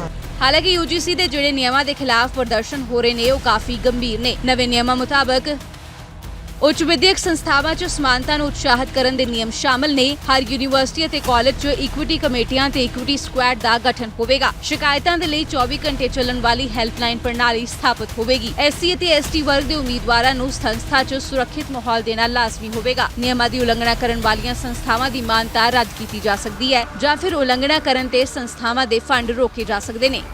ਅਤੇ ਇਹਨਾਂ ਨਿਯਮਾਂ ਨੂੰ ਲੈ ਕੇ ਲਗਾਤਾਰ ਵਿਰੋਧ ਹੋ ਰਿਹਾ ਸੀ। ਵਿਦਿਆਰਥੀਆਂ ਦਾ ਇਲਜ਼ਾਮ ਸੀ ਕਿ UGC ਨੇ ਜਾਤੀ ਆਧਾਰਿਤ ਭੇਦਭਾਵ ਦੀ ਇੱਕ ਗੈਰ ਸਮਾਵੇਸ਼ੀ ਪਰਿਭਾਸ਼ਾ ਅਪਣਾਈ ਹੈ ਜਿਸ ਨਾਲ ਕਾਲਜਾਂ 'ਚ ਅਰਾਜਕਤਾ ਪੈਦਾ ਹੋ ਸਕਦੀ ਹੈ। ਉਹਨਾਂ ਦਾ ਦਾਅਵਾ ਹੈ ਕਿ ਇਸ ਨਾਲ ਉਹਨਾਂ ਦੇ ਖਿਲਾਫ ਭੇਦਭਾਵ ਨੂੰ ਹੋਰ ਵਧਾਵਾ ਮਿਲੇਗਾ। ये हमारे लिए आज जश्न का दिन है, आज हमारे लिए खुशी का दिन है, हमारे लिए उत्सव का दिन है। इसीलिए आप देखेंगे कि 19 मार्च तक के लिए रोक लगा। मार्च में होली है लेकिन होली अभी मनाया जा रहा है। हम आभारी हैं उच्चतम न्यायालय के, हम आभारी हैं अपने बड़े भाई मृत्युंजय तिवारी जी के जिनके PIL पर 19 मार्च तक ये रोक लगा। लेकिन हम दुखी हैं कि निरंकुश प्रधानमंत्री जो कहता है कि 56 इंच का उसका चीना है, 56 घंटे धरना चला लेकिन उसका कोई नुमाइंदा, उसका कोई प्रतिनिधि ये जानने नहीं आया कि क्या हो रहा है, क्या मांगे हैं आपकी। तो हम धन्यवाद देना चाहते हैं सुप्रीम कोर्ट को। संघर्षों की जीत है, ये न्यायतंत्र की जीत है, ये भारत की एकता की जीत है, ये भारत की अखंडता की जीत है, भारत के न्याय प्रभुता की जीत है, भारत के समानता की जीत है। ये किसी जाति या किसी समुदाय की जीत नहीं है, ये जीत उसकी है जो भारत को मतभेद ना करे, जो भारत को विभेद ना करे, जो कहा जाता है कि विविधता में एकता, अनेकता में एकता भारत की जीत है। आज सुप्रीम कोर्ट ने हमारी भावनाओं को समझा है और स्टे लगा दिया है। पिछले 3 दिनों से हम लोग पूरा विश्वविद्यालय परिसर सभी बनारस से बंद कर दिए थे, परीक्षा पठन बंद कर दिया गया था क्योंकि एक ऐसा कानून, काला कानून था जो छात्रों को आपस में बांट रहा था और विश्वविद्यालय परिसर में जातीय दंगा के बराबर ले गया था। क्योंकि विश्वविद्यालय में सभी जाति धर्म के लोग पढ़ते हैं, प्रोफेसर सभी कास्ट के थे। हमें विश्वविद्यालय के अंदर छात्रों को जाति में बांटने का प्रयास कानून था, लेकिन 19 के बाद अगर स्टे अगर फिर से वापस होगा तो फिर हम लोग बड़ा आंदोलन किया जाएगा। जब तक हमारा मुख्य मांग है कि जिससे पूरी तरीके से रद्द नहीं होगा तो आंदोलन आगे भी हम लोग उग्र आंदोलन किया जाएगा।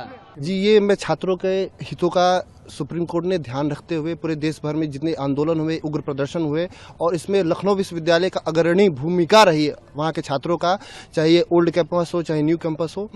और मैं मानता हूँ कि समाज को तोड़ने वाला ये कानून पे सुप्रीम कोर्ट का रोक हमारी जीत है और अगर इसकी समीक्षा की जाए, इसको कानून को आगे इसमें परिवर्तन किया जाए, बदलाव किया जाए और UGC का इस पे ये भी है कि 16-12 वाला कानून इसमें वो रहेगा, लागू रहेगा। ये भी बहुत अच्छा, इसमें क्या कहता हूँ, इसको मैं सुप्रीम कोर्ट का धन्यवाद देना चाहता हूँ और ये छात्रों की जीत है। जय हिंद, जय भारत। इस फैसले को हम बहुत सुप्रीम कोर्ट के इस फैसले से हम छात्रों पे बहुत अच्छा असर है। हमारे जो जनरल और OBC और SC ST के में वो जो भेदभाव लाना चाहते थे, सुप्रीम कोर्ट पे स्टे लगा के हमारे हित में बहुत अच्छा काम किया है।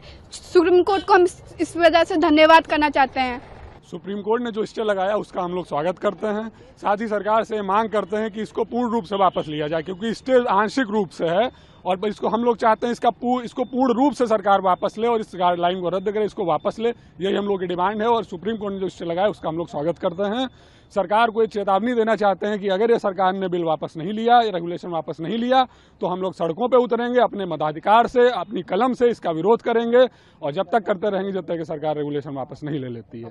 इसको बिल्कुल हम सभी छात्र इसका स्वागत करते हैं। हम छात्रों के बीच इस न्यूज़ आने के बाद खुशी का माहौल बना हुआ है और हम लोग इस प्रदर्शन को तब तक रोकेंगे जब तक कि सवर्ण छात्रों के हित में भी इसमें कोई दोबारा से कोई नियम नहीं बनाया जा सकता है, उसके तब तक हम लोग इस प्रदर्शन को रोके हुए हैं। नहीं तो इसको और बड़े पैमाने पे इस प्रदर्शन को बढ़ाया जाएगा अगर ऐसा कानून फिर दोबारा आया तो। ਬਹਿਰਹਾਲ ਵਿਦਿਆਰਥੀਆਂ ਦੇ ਵਿਤਕਰੇ ਵਾਲੇ ਸ਼ੰਕਿਆਂ ਵਿਚਾਲੇ ਹੁਣ UGC ਦੇ ਨਵੇਂ ਨਿਯਮਾਂ ਤੇ ਰੋਕ ਦੇ ਨਾਲ ਕੇਂਦਰ ਸਰਕਾਰ ਨੂੰ ਵੱਡਾ ਝਟਕਾ ਲੱਗਾ ਹੈ ਅਤੇ ਮਾਮਲਾ ਲਗਾਤਾਰ ਗਰਮਾਇਆ ਹੋਇਆ ਹੈ। Bureau report, living India news.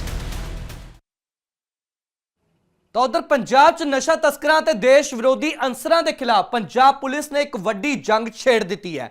ਪਿਛਲੇ 24 ਘੰਟਿਆਂ 'ਚ ਅੰਮ੍ਰਿਤਸਰ ਤੇ ਫਾਜ਼ਿਲਕਾ ਸਰਹੱਦ ਉੱਤੇ ਪਾਕਿਸਤਾਨੀ ਤਸਕਰਾਂ ਦੇ ਨਾਪਾਕ ਇਰਾਦਿਆਂ ਨੂੰ ਫੇਲ ਕਰ ਦਿੱਤਾ ਹੈ ਅਤੇ ਕਰੋੜਾਂ ਦੀ ਹੈਰੋਇਨ ਅਤੇ ਹਥਿਆਰਾਂ ਦਾ ਜ਼ਖੀਰਾ ਬਰਾਮਦ ਕੀਤਾ ਗਿਆ। 40 ਕਿਲੋ ਤੋਂ ਵੱਧ ਦੀ ਹੈਰੋਇਨ ਜ਼ਬਤ ਕੀਤੀ ਗਈ।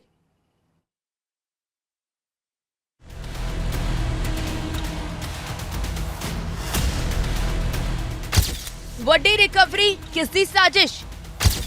नशा ते हथियार कौन कर रहे हैं वार? कौन खराब कर रहे हैं पंजाब दा माहौल? सब तो पहला गल करते हैं गुरु नगरी अमृतसर दी, जिथे राजा सांसी दे पिंड ओठियां दे विच पंजाब पुलिस नूं उस वेले वड्डी कामयाबी मिली जदों पाकिस्तान वालों ड्रोन राही सुट्टी गई 40 किलो तो वध हेरोइन बरामद कीती गई। अंतरराष्ट्रीय बाजार च इसदी कीमत 200 करोड़ तो भी वध दसी जा रही है। आम आदमी पार्टी दी आगू सोनिया मान ने भी पिंड वालियां दी मुस्तैदी दी शलाघा करदियां तस्करां नूं सख्त चेतावनी दित्ती। रात दे हनेरे दे विच साजिश जो नाकाम हुई है, इस दी वीडियो पांदे हुए उन्हां ने विखाया किस तरीके पाकिस्तान वालों ड्रोन जरिए यह नापाक हरकत की जा रही सी। जेकर बरामदगी दी गल करिए तां वड्डी हथियारां दी खेप जब्त हुई है। 40 किलो तो वध हेरोइन जब्त की गई, 4 हैंड ग्रेनेड, 1 पिस्तौल अते इस नाल मोटरसाइकिल अते कुछ जिंदा कारतूस भी जब्त किए गए। इस बारे सारी जानकारी सांझी करदियां पुलिस ने की कहा वो भी सुनो। इस खेप दे विच तकरीबन 43 किलो हेरोइन बरामद हुई है, 4 hand grenade P86 Chinese made बरामद हुए ने, 1 विदेशी पिस्तौल बरामद हुई है, 46 जिंदा कारतूस इस विच बरामद हुए ने। ये सरहदों पार जड़ा पाकिस्तान की ISI स्पॉन्सर्ड नारको टैरिज्म हैगा उसते ये बहुत ही मजबूत प्रहार अमृतसर रूरल पुलिस वालों किया गया है। इत्थे VDC राजा सांसी की भी मैं शलाघा करदा जिन्हां ने अपना फर्ज समझते हुए एक्टिवली इस सारे जड़ी वड्डी खेप जड़ी है असीं प्राप्त की है जो हासिल की है उस दे विच अपना बहुमुल्ला योगदान पाया। उन्ना ही शलाघायोग काम अमृतसर रूरल पुलिस ने किया कि बिना टाइम गवाए इन्हां ने तुरंत हरकत विच आउंदे ने ते एडी वड्डी जिहड़ी सफलता प्राप्त करन दे विच कामयाबी हासिल करते हैं ते ISI दे जिहड़े मनसूबे है जिहड़े सैबोटाज दे जां देश दे विच भंनतोड़ दीयां कार्रवाईयां नूं एक मूँह तोड़ जवाब दिंदे ने। इस करके मैं इस अमृतसर रूरल पुलिस जिन्हां दी योग अगवाई श्री सुहेल मीर IPS कर रहे हैं इन्हां नूं इस गल दी ਵਧਾਈ दिना ते शाबाश दिना। उन्हां विच जिहड़े 2 नौजवान हैगे साडे कोले पुख्ता लीड्स हैगियां ने, ਅਸੀਂ ਉਹਨਾਂ ਨੂੰ ਜਲਦ ਗ੍ਰਿਫਤਾਰ ਕਰਾਂਗੇ ਤੇ ਉਹਦੇ ਵਿੱਚ ਇਹ ਕਿਹੜਾ ਮੋਡਿਊਲ ਸੀਗਾ ਇਹ ਇੱਕ ਇੰਟਰੋਗੇਸ਼ਨ ਦਾ ਇੱਕ ਪਾਰਟ ਹੈਗਾ ਜਦੋਂ ਉਹ ਸਾਡੇ ਹੱਥ ਵਿੱਚ ਆਉਂਦੇ ਨੇ ਅਸੀਂ ਤੁਹਾਡੇ ਸਾਹਮਣੇ ਸਾਰਾ ਕੁਝ। ਮੋਟਰਸਾਈਕਲ ਜਿਹੜਾ ਹੁਣ ਪ੍ਰੀਲਿਮਿਨਰੀ ਪਤਾ ਲੱਗਿਆ ਹੈਗਾ ਕਿ ਜਿਹੜੇ ਬੰਦੇ ਅੰਦਰ ਸੀਗਾ ਅਸੀਂ ਇਸ ਦੇ ਵਿੱਚ ਸ਼ੱਕ ਦੀ ਬਿਨਾਂ ਤੇ 2 ਬੰਦੇ ਡਿਟੇਨ ਕੀਤੇ ਨੇ ਪਰ ਜਿਹੜੀ ਹੁਣ ਮੁੱਢਲੀ ਪੁੱਛਗਿੱਛ ਹੈਗੀ ਹੈ ਇਹਨਾਂ ਨੇ ਇਹ ਮੋਟਰਸਾਈਕਲ ਵੇਚਤਾ ਸੀਗਾ ਤੇ ਉਹਦੀ ਸਾਰੀ ਹੁਣ ਅਸੀਂ ਗਹਿਨ ਜਾਂਚ ਕਰਾਂਗੇ। ਜਿਸ ਤਰ੍ਹਾਂ ਵੀ ਕੋਈ ਗੱਲ ਆਈ ਹੈ ਨੈਚੁਰਲੀ ਤੁਹਾਨੂੰ ਅਪਡੇਟ ਕਰਾਂਗੇ।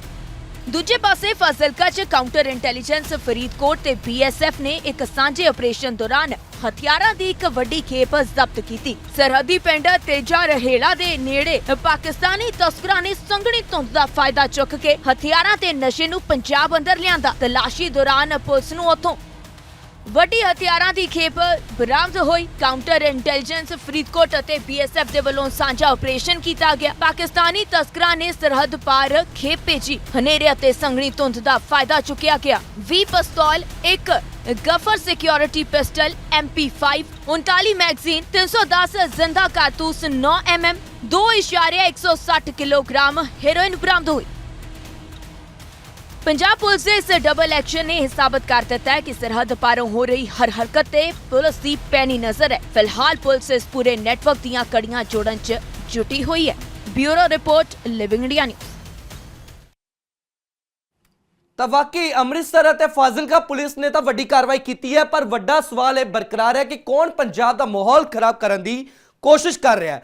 ਖੈਰ ਅੰਮ੍ਰਿਤਸਰ 'ਚ ਇੱਕ ਜ਼ਬਰਦਸਤ ਐਨਕਾਊਂਟਰ ਹੋਇਆ। ਪੁਲਿਸ ਅਤੇ ਇੱਕ ਬਦਮਾਸ਼ ਵਿਚਾਲੇ ਸੁਲਤਾਨਵਿੰਡ ਪਿੰਡ ਨੇੜੇ ਮੁਕਾਬਲਾ ਹੋਇਆ ਅਤੇ ਮੁਠਭੇੜ ਦੌਰਾਨ ਖਤਰਨਾਕ ਸੱਤਾ ਨੌਸ਼ਹਿਰਾ ਗਰੁੱਪ ਦੇ ਇੱਕ ਮੈਂਬਰ ਨੂੰ ਜ਼ਖਮੀ ਕੀਤਾ ਗਿਆ।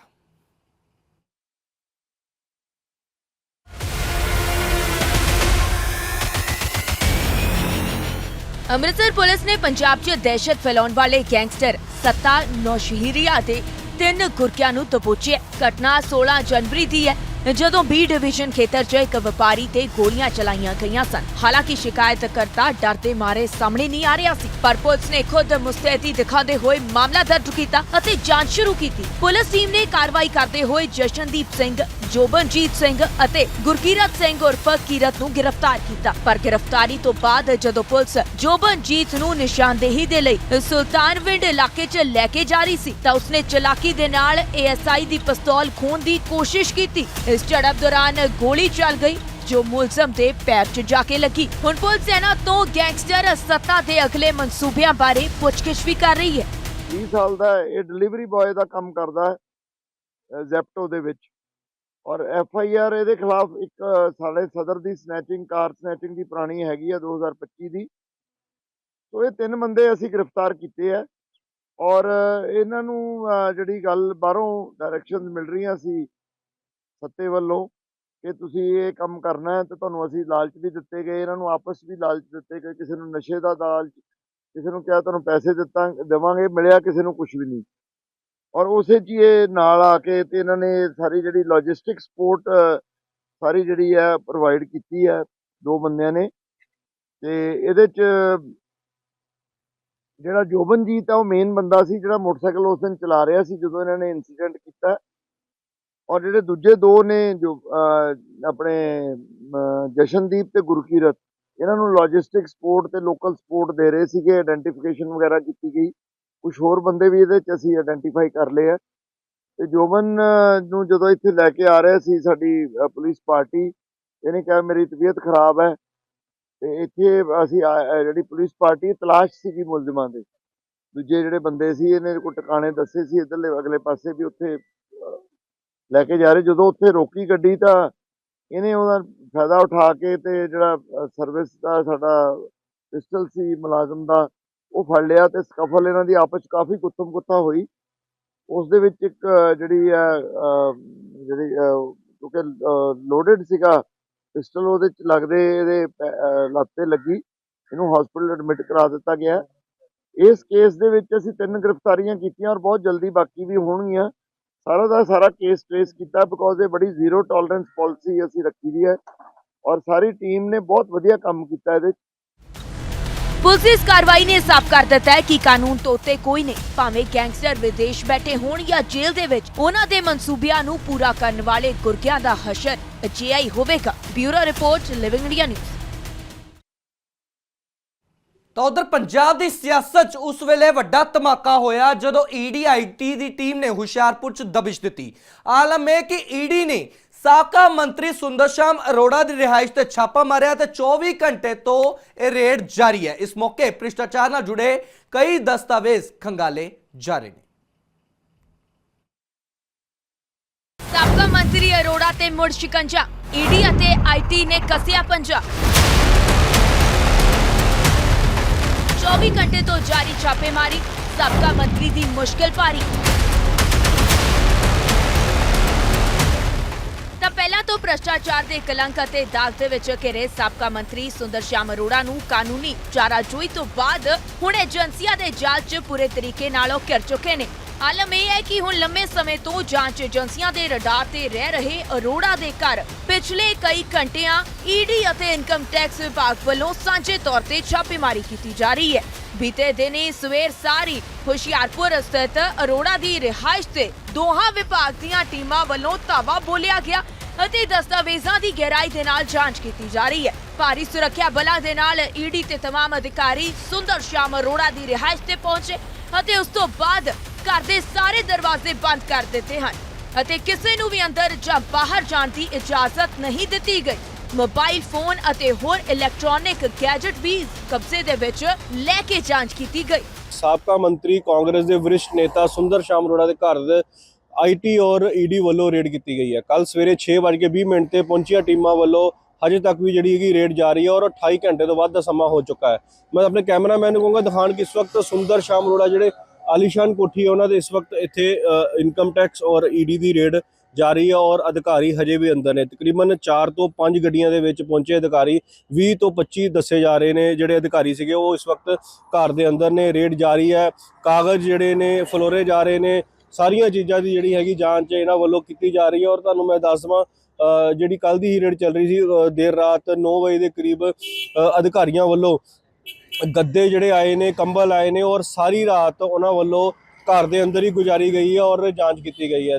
ਸੂਤਰਾਂ ਦੀ ਮੰਨੀਏ ਤਾਂ ਸੂਤਰਾਂ ਵੱਲੋਂ ਕਿਹਾ ਜਾ ਰਿਹਾ ਹੈ ਰੇਡ ਲੰਬੀ ਚੱਲੇਗੀ ਕਿਉਂਕਿ ਕਈ ਇਹਦੇ ਵਿੱਚ ਲੋਕ ਜਿਹੜੇ ਹੈਗੇ ਆ ਸ਼ਾਮਲ ਆ ਰਹੇ ਔਰ ਮਨੀ ਲਾਂਡਰਿੰਗ ਦਾ ਮਾਮਲਾ ਦੱਸਿਆ ਜਾ ਰਿਹਾ ਹੈ ਔਰ 8 ਤੋਂ 9 ਕਰੋੜ ਦੇ ਵਿੱਚ ਜਿਹੜੀ ਹੈਗੀ ਆ ਜਿਹੜਾ ਈਡੀ ਨੂੰ ਜਿਹੜੀ ਜਾਂਚ ਕਰ ਰਹੀ ਉਹਦੇ ਵਿੱਚ ਇਹਨਾਂ ਦਾ ਨਾਮ ਪਾਇਆ ਗਿਆ ਸੀਗਾ। ਦੱਸ ਦਈਏ ਕਿ ਵਰਿੰਦਰ ਧੂਤ ਜਿਹੜੇ ਤਹਿਸੀਲਦਾਰ ਰਹੇ ਨੇ ਇਸ ਵਕਤ ਦੁਨੀਆ 'ਚ ਨਹੀਂ ਰਹੇ, ਉਹਨਾਂ ਦੀ ਮੌਤ ਹੋ ਚੁੱਕੀ ਹੈ, ਉਹਨਾਂ ਦੇ ਵੀ ਵਿੱਚ ਨਾਮ ਸ਼ਾਮਲ ਆਇਆ। ਔਰ ਜਿਹੜੀਆਂ ਟੀਮਾਂ ਕੱਲ ਇੱਥੇ ਰੇਡ ਕਰਨ ਆਈਆਂ ਸੀਗੀਆਂ ਉਹਨਾਂ ਵਿੱਚੋਂ ਇੱਕ ਟੀਮ ਦੇ ਸਦੱਸਿਆ ਵਰਿੰਦਰ ਧੂਤ ਦੇ ਘਰ ਦੇ ਬਾਹਰ ਨੋਟਿਸ ਵੀ ਚੁਕਾ ਕੇ ਆਏ ਨੇ ਔਰ 2 ਤਰੀਕ ਨੂੰ ਉਹਨਾਂ ਦੀ ਪਤਨੀ ਜਿਹੜੀ ਜਸਵੀਰ ਕੌਰ ਧੂਤ ਹੈ ਪੇਸ਼ ਹੋਣ ਦੀ ਗੱਲ ਆਖੀ ਗਈ ਹੈ। हालांकि इस छापेमारी बहाने सियासी विरोधियों ने भी सुंदर श्याम अरोड़ा ते निशाने साधे ने। आलम यह है कि साबका मंत्री तीक्ष्ण सूद ने सुंदर श्याम अरोड़ा ते भ्रष्टाचार के गंभीर इल्जाम ठोके। मिस्टर अरोड़ा ने डरते हुए कि मेरे ते केस सूचना दर्ज हो जान 50 ਲੱਖ रुपया विजिलेंस के ऑफिसर ਨੂੰ ਦੇਣ ਦੀ ਵੀ ਕੋਸ਼ਿਸ਼ ਕੀਤੀ ਜਿਹਦਾ ਕੇਸ ਹਾਲੇ ਤੱਕ ਵੀ ਚੱਲ ਰਿਹਾ। ਹੋਰ ਕੇਸ ਤਾਂ ਕਿਸੇ ਛੋਟੇ ਮੁਲਾਜ਼ਮ ਤੇ 5-10 ਹਜ਼ਾਰ ਦਾ ਹੁੰਦਾ ਆ, ਉਹ ਬੜੀ ਛੇਤੀ ਅਦਾਲਤਾਂ 'ਚ ਵੀ ਮੁੱਕ ਜਾਂਦਾ, ਏਜੰਸੀਆਂ ਵੀ ਮੁਕਾ ਦਿੰਦੀਆਂ, ਇਨਵੈਸਟੀਗੇਸ਼ਨ ਕਰ ਲੈਣੀਆਂ। ਪਰ ਬੜੇ ਅਫਸੋਸ ਦੀ ਗੱਲ ਆ ਕਿ ਐਡਾ ਵੱਡਾ ਕੇਸ ਸੀਗਾ ਉਹਦੇ ਵਿੱਚ ਏਜੰਸੀਆਂ ਜਾਂ ਕਿਸੇ ਵੀ ਤਰ੍ਹਾਂ ਪੈਸੇ ਦੇ ਬਲ ਨਾਲ ਇਹਨਾਂ ਨੇ ਜੋ ਮੈਨੇਜ ਕੀਤਾ ਹਾਲੇ ਤੱਕ ਉਹਦਾ ਰਿਜ਼ਲਟ ਨਹੀਂ ਨਿਕਲਿਆ। ਹਾਲਾਂਕਿ ਸਭ ਕੁਝ on record C, video recording ਹੋਈ ਸੀ ਪੈਸੇ ਦੇਣ ਦੀ ਔਰ ਪੈਸੇ ਰਿਕਵਰ ਵੀ ਹੋਏ 50 ਲੱਖ ਜਿਹੜਾ ਵਾ। ਸੋ ਕਿਤੇ ਨਾ ਕਿਤੇ ਉਹ ਚੀਜ਼ਾਂ ਸਾਰੀਆਂ ਉਹ FIR ਉਹ ਹੋਰ ਚੀਜ਼ਾਂ ਕੇਂਦਰੀ ਏਜੰਸੀਆਂ ਦੇ ਚਾਹੇ ਇਨਕਮ ਟੈਕਸ ਆ ਚਾਹੇ ਈਡੀ ਜਿਹੜੀ ਵੀ ਹੈਗੀ ਆ ਉਹਨਾਂ ਦੇ ਧਿਆਨ 'ਚ ਆਈਆਂ ਹੋਣੇ। ਐਡੀ ਵੱਡੀ ਰਕਮ ਆਫਟਰ ਆਲ ਦੱਸਣਾ ਤਾਂ ਪਏਗਾ ਨਾ ਕਿੱਥੋਂ ਆਈ ਆ ਔਰ ਕਿੱਦਾਂ ਪ੍ਰਕਿਓਰ ਕੀਤੀ ਆ। ਬਿਨਾਂ ਚਿੰਗਾਰੀ ਤੋਂ ਕਦੀ ਧੂੰਆਂ ਨਿਕਲਦਾ ਪਹਿਲਾਂ ਦੱਸੋ? ਕੁਛ ਨਾ ਕੁਛ ਤਾਂ ਹੋਏਗਾ। ਕਿੰਨੇ ਮਿਨਿਸਟਰ ਸੀਗੇ ਕਾਂਗਰਸ ਦੇ ਔਰ ਕਿੰਨਿਆਂ ਤੇ ਕਾਰਵਾਈ ਹੋਈ ਆ? ਜਿਹਦੇ ਤੇ ਕੁਛ ਲੱਗਦਾ ਹੋਊਗਾ ਵੀ ਇਹਨੇ ਕੁਛ ਕਪਲੇਬਾਜ਼ੀ ਕੀਤੀ ਆ ਉੱਤੇ ਕਾਰਵਾਈ ਹੋਊਗੀ, ਉਹਦੀ ਵੈਰੀਫਿਕੇਸ਼ਨ ਹੋਊਗੀ। ਮੈਂ ਨਹੀਂ ਕਹਿੰਦਾ ਵੀ ਕੀ ਨਿਕਲਿਆ ਨਾ ਕੀ ਨਹੀਂ ਨਿਕਲਿਆ ਨਾ, ਉਹਦਾ ਸਮਾਂ ਆਉਣ ਵਾਲਾ ਸਮਾਂ ਦੱਸੂਗਾ ਨਾ ਕੀ। ਪਰ ਮੈਂ ਤੁਹਾਨੂੰ ਇਹ ਜ਼ਰੂਰ ਕਹਿਣਾ ਚਾਹੁੰਦਾ ਕਿ ਤੁਹਾਡੇ ਮਾਧਿਅਮ ਨਾਲ, ਪ੍ਰੈਸ ਦੇ ਮਾਧਿਅਮ ਨਾਲ ਮੈਂ ਪ੍ਰੈਸ ਕਾਨਫਰੰਸਾਂ ਕਰਕੇ ਲੋਕਾਂ 'ਚ ਗੱਲ ਪਹੁੰਚਾਈ ਸੀਗੀ ਪਈ ਐਜ਼ ਇੰਡਸਟਰੀ ਮਿਨਿਸਟਰ ਇਹਨਾਂ ਨੇ ਬਹੁਤ ਵੱਡੀਆਂ ਕਪਲੇਬਾਜ਼ੀਆਂ ਕੀਤੀਆਂ। ਸਰਕਾਰੀ ਜ਼ਮੀਨਾਂ ਜਿਹੜੀਆਂ ਹੈਗੀਆਂ ਆਪਣੇ ਚਹੇਤਿਆਂ ਨੂੰ ਇੰਡਸਟਰੀ ਡਿਪਾਰਟਮੈਂਟ ਦੀਆਂ PSIC ਦੀਆਂ ਤੇ ਡਿਸਟ੍ਰਿਕਟ ਆਪਣੇ ਇੰਡਸਟਰੀ ਦੀਆਂ ਉਹ ਸਾਰੀਆਂ ਇਹਨਾਂ ਨੇ ਡਿਸਪੋਜ਼ ਆਫ ਕੀਤੀਆਂ ਕਿਉਂਕਿ ਆਪ ਇਹ ਪ੍ਰਾਪਰਟੀ ਦਾ ਕੰਮ ਕਰਦੇ ਆ, ਇਹਨਾਂ ਨੂੰ ਪ੍ਰਾਪਰਟੀ ਦੇ ਬਾਰੇ ਬਹੁਤ ਮਹਾਰਤ ਆ। ਸੋ ਇਦਾਂ ਇਹਨਾਂ ਨੇ ਬੰਗਲਿੰਗ ਕੀਤੀ ਸੀਗੀ ਜੋ ਸਾਨੂੰ ਅਸੀਂ ਤੱਥਾਂ ਸਮੇਤ ਦੱਸਿਆ ਸੀ। काबिले गौर है कि सुंदर श्याम अरोड़ा लगातार कसूते के रहे ने। सुंदर श्याम अरोड़ा ते इल्जाम है कि जदों ਉਹ ਕਾਂਗਰਸ ਸਰਕਾਰ ਦੇ ਵਿੱਚ ਮੰਤਰੀ ਸਨ ਉਦੋਂ ਉਹਨਾਂ ਨੇ ਆਪਣੇ ਅਹੁਦੇ ਦਾ ਗਲਤ ਇਸਤੇਮਾਲ ਕਰਦਿਆਂ ਮਨਪਸੰਦ ਕੰਪਨੀਆਂ ਨੂੰ ਫਾਇਦਾ ਪਹੁੰਚਾਇਆ। ਇਸ ਤੋਂ ਇਲਾਵਾ ਇੱਕ ਅਧਿਕਾਰੀ ਨੂੰ 50 ਲੱਖ ਰੁਪਏ ਦੀ ਰਿਸ਼ਵਤ ਦੇਣ ਦੀ ਕੋਸ਼ਿਸ਼ ਕਰਨ ਦੇ ਮਾਮਲੇ ਦੇ ਵਿੱਚ ਵੀ ਉਹਨਾਂ ਨੂੰ ਰੰਗੇ ਹੱਥੀਂ ਫੜਿਆ ਗਿਆ ਸੀ। ਆਮਦਨ ਕਰ ਵਿਭਾਗ ਹੁਣ ਉਹਨਾਂ ਦੇ ਵਿੱਤੀ ਲੈਣ ਦੇਣ ਅਤੇ ਜਾਣੀ ਪਛਾਣੀ ਆਮਦਨ ਦੇ ਸਰੋਤਾਂ ਨਾਲੋਂ ਵੱਧ ਜਾਇਦਾਦ ਦੇ ਅੰਤਰ ਦੀ ਜਾਂਚ ਕਰ ਰਿਹਾ ਹੈ। ਫਿਲਹਾਲ ਜਾਂਚ ਜਾਰੀ ਹੈ ਅਤੇ ਅਧਿਕਾਰਤ ਤੌਰ ਦੇ ਉੱਤੇ ਅਜੇ ਤੱਕ ਕਿਸੇ ਵੱਡੀ ਬਰਾਮਦਗੀ ਦੀ ਪੁਸ਼ਟੀ ਨਹੀਂ ਹੋਈ। ਫਿਲਹਾਲ ਜਾਂਚ ਜਾਰੀ ਹੈ। ਸੂਤਰਾਂ ਮੁਤਾਬਕ ਜੇ ਈਡੀ ਨੂੰ ਬੇਨਾਮੀ ਜਾਇਦਾਦਾਂ ਜਾਂ ਹਵਾਲਾ ਕਾਰੋਬਾਰ ਨਾਲ ਜੁੜੇ ਕੋਈ ਪੱਕੇ ਸਬੂਤ ਮਿਲਦੇ ਹਨ ਤਾਂ ਆਉਣ ਵਾਲੇ ਦਿਨਾਂ 'ਚ ਅਰੋੜਾ ਦੀ ਗ੍ਰਿਫਤਾਰੀ ਵੀ ਸੰਭਵ ਹੈ। ਟੀਮ ਘਰ ਦੇ ਨਾਲ-ਨਾਲ ਉਹਨਾਂ ਦੇ ਨੇੜਲੇ ਲੋਕਾਂ ਤੇ ਵਪਾਰਕ ਸਾਥੀਆਂ ਦੇ ਟਿਕਾਣਿਆਂ ਤੇ ਵੀ ਨਜ਼ਰ ਰੱਖ ਰਹੀ ਹੈ। ਹੁਣ ਈਡੀ ਦੀ ਇਹ ਐਂਟਰੀ ਸਾਫ਼ ਸੰਕੇਤ ਦੇ ਰਹੀ ਹੈ ਕਿ ਜਾਂਚ ਦਾ ਦਾਇਰਾ ਮਨੀ ਲਾਂਡਰਿੰਗ ਤੱਕ ਫੈਲ ਚੁੱਕਿਆ ਹੈ। Bureau report, living India news. ਤਾਂ ਉਧਰ ਬਜਟ ਸੈਸ਼ਨ ਦੀ ਸ਼ੁਰੂਆਤ ਹੋ ਗਈ ਹੈ ਅਤੇ ਸੈਸ਼ਨ ਦੀ ਸ਼ੁਰੂਆਤ 'ਚ ਪੀਐਮ ਨਰਿੰਦਰ ਮੋਦੀ ਨੇ ਦੇਸ਼ ਅਤੇ ਸੰਸਦੀ ਮੈਂਬਰਾਂ ਦੇ ਨਾਮ ਵੱਡਾ ਸੰਦੇਸ਼ ਦਿੱਤਾ। ਪੀਐਮ ਨੇ ਸਾਫ਼ ਕਰ ਦਿੱਤਾ ਹੈ ਕਿ ਇਹ ਬਜਟ ਸਿਰਫ ਅੰਕੜਿਆਂ ਦਾ ਖੇਡ ਨਹੀਂ, ਸਗੋਂ 21ਵੀਂ ਸਦੀ ਦੀ ਦੂਜੀ ਤਿਮਾਹੀ 'ਚ ਵਿਕਸਿਤ ਭਾਰਤ ਦੀ ਨੀਂਹ ਰੱਖਣ ਵਾਲਾ ਅਹਿਮ ਦਸਤਾਵੇਜ਼ ਹੋਵੇਗਾ।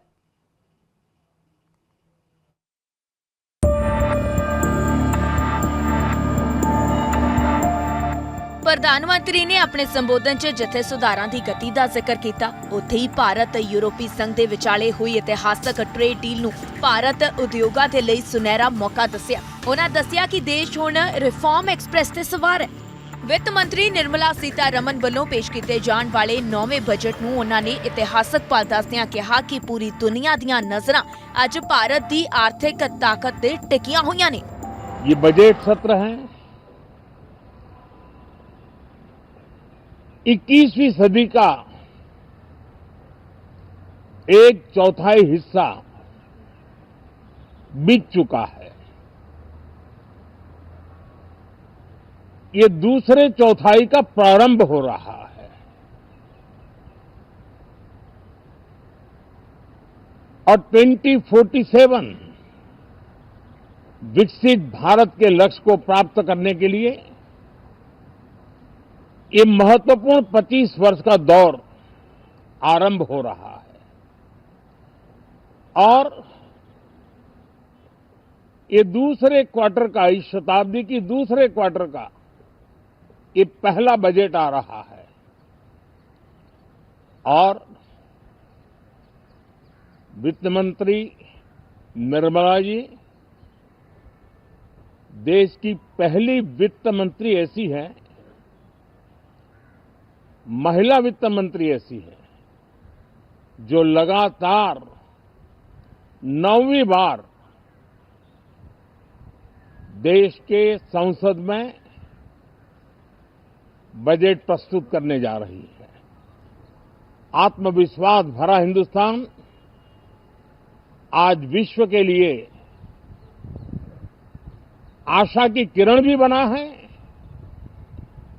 आकर्षण का केंद्र भी बना है। इस क्वार्टर के प्रारंभ में ही भारत और यूरोपियन यूनियन का फ्री ट्रेड एग्रीमेंट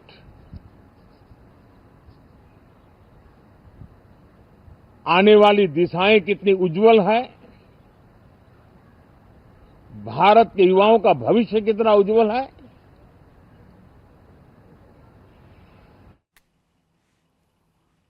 तो उधर श्री गुरु रविदास जी के 650वें प्रकाश पुरब मौके पंजाब सरकार वालों वड्डा कदम चुक्या जा रहा है। मान सरकार ने जलंधर नेड़े जमीन खरीदी है। पिंड नौगाजा ते फरीदपुर च यह जमीन खरीदी गई है। जमीन ते गुरु रविदास बाणी अध्ययन शुरू होगा। केंद्र का निर्माण होगा। दस दे कि कैबिनेट मंत्री हरपाल सिंह चीमा ने इस बाबत जानकारी साझी की है। पिंड नौगाजा ते फरीदपुर च जमीन खरीदी गई है। मान सरकार वालों काबिल गौर है कि ऐलान किया गया सीगा कि श्री गुरु रविदास जी का 650वां प्रकाश पुरब भी गुरु तेग बहादुर जी की 350वीं शहीदी शताब्दी वांग वड्डे पद्धर ते मनाया जाएगा। हुण कैबिनेट मंत्री हरपाल सिंह चीमा होरां ने जानकारी साझी की है कि पंजाब सरकार वालों इस बाबत कदम भी लगातार पुट्टे जा रहे हैं। जलंधर नेड़े जमीन खरीदी गई है। जमीन ते गुरु रविदास बाणी अध्ययन केंद्र का निर्माण होगा। पंजाब सरकार ने, आम आदमी पार्टी की सरकार ने, सरदार भगवंत सिंह मान जी ने यह फैसला किया गा कि असी श्री गुरु रविदास जी को समर्पित 650वां बरा जो आ रहा गा उन्होंने बड़ी श्रद्धा पूर्वक, बड़ी निमरता पूर्वक जिहड़ा उन्होंने मनाउणा गा और पूरा साल भर इहदे समागम चलणगे। अज पहली जिहड़ी मीटिंग वो सब कमेटी की मेरी अगवाई च हुई आ, जिहदे बहुत सारे महापुरुष, बहुत सारे विद्वान शामिल होए, जिन्हां तो वख-वख सुझाव जिहड़े नेगे वो कमेटी ने प्राप्त किए नेगे। ये समागम जिहड़े पूरा साल भर चलणगे, जिहदे अंदर असीं गुरु साहिबान दी सिक्ख्यावां नूं हर एक व्यक्ति तक पहुंचाउण दा पूरा यतन करांगे, चाहे वो स्कूल होण, ਕਾਲਜ ਹੋਣ, ਯੂਨੀਵਰਸਿਟੀਆਂ ਹੋਣ, ਹਰ ਜਗ੍ਹਾ ਤੇ ਗੁਰੂ ਸਾਹਿਬਾਨ ਦੀਆਂ ਸਿੱਖਿਆਵਾਂ ਨੂੰ ਜਿਹੜਾ ਉਹ ਪਹੁੰਚਾਇਆ ਜਾਊਗਾ ਔਰ ਬਹੁਤ ਬੜੇ ਡਰੋਨ ਸ਼ੋਅ ਹੋਣਗੇ ਔਰ ਅਸੀਂ ਅੱਛੇ ਢੰਗ ਦੇ ਨਾਲ ਦਾ ਪੂਰੀ ਸਟੱਡੀ ਕਰ ਰਹੇ ਹਾਂ ਔਰ ਬਹੁਤ ਜਲਦ ਜਿਹੜਾ ਪ੍ਰੋਗਰਾਮ ਲੋਕਾਂ ਦੇ ਸਾਹਮਣੇ ਵੀ ਦੱਸਿਆ ਜਾਊਗਾ ਤਾਂ ਕਿ ਕਿਸ ਤਰ੍ਹਾਂ ਅਸੀਂ ਸਮਾਗਮ ਮਨਾਉਣ ਜਾ ਰਹੇ ਹਾਂ। ਇਸ ਤੋਂ ਬਿਨਾਂ ਅੱਜ ਪੰਜਾਬ ਸਰਕਾਰ ਨੇ ਜੋ ਵਾਅਦਾ ਕੀਤਾ ਸੀਗਾ, ਡੇਰਾ ਬੱਲਾਂ ਦੇ ਨੇੜੇ ਸੰਤ ਬਾਬਾ ਨਰਿੰਦਰ ਦਾਸ ਜੀ ਦਾ ਡੇਰਾ ਬੱਲਾਂ ਦੇ ਨੇੜੇ ਪਿੰਡ ਨੌਗਜਾ ਅਤੇ ਫਰੀਦਪੁਰ ਦੀ ਜਿਹੜੀ ਜ਼ਮੀਨ ਸੀਗੀ ਉਹ ਅੱਜ ਪੰਜਾਬ ਸਰਕਾਰ ਨੇ ਪਰਚੇਜ ਕੀਤੀ ਆ, ਖਰੀਦ ਕੀਤੀ ਆ, ਜਿੱਥੇ ਸ੍ਰੀ ਗੁਰੂ ਰਵਿਦਾਸ ਬਾਣੀ ਅਧਿਐਨ ਸੈਂਟਰ ਜਿਹੜਾ ਬੜੀ ਜਲਦ ਸ਼ੁਰੂ ਹੋਊਗਾ। ਅੱਜ ਉਸ ਜ਼ਮੀਨ ਦੀ ਰਜਿਸਟਰੀ ਜਿਹੜੀ ਆ ਪੰਜਾਬ ਸਰਕਾਰ ਦੇ ਨਾਂ ਤੇ ਹੋਈ ਆ। ਸੋ ਮੈਂ ਸਾਰੀ ਸੰਗਤ ਨੂੰ ਮੁਬਾਰਕਬਾਦ ਦੇਣੀ ਚਾਹਣਾ, ਵਧਾਈ ਦੇਣੀ ਚਾਹਣਾਗਾ, ਕਿਉਂਕਿ ਕਾਫੀ ਲੰਬੇ ਅਰਸੇ ਤੋਂ ਇਹ ਪ੍ਰੋਜੈਕਟ ਜਿਹੜਾ ਪੈਂਡਿੰਗ ਪਿਆ ਸੀਗਾ। ਅੱਜ ਸਰਦਾਰ ਭਗਵੰਤ ਸਿੰਘ ਮਾਨ ਜੀ ਦੀ ਅਗਵਾਈ 'ਚ ਇਸ ਪ੍ਰੋਜੈਕਟ ਨੂੰ ਜਿਹੜਾ ਉਹਦੀ ਸ਼ੁਰੂਆਤ ਹੋਈ ਆ।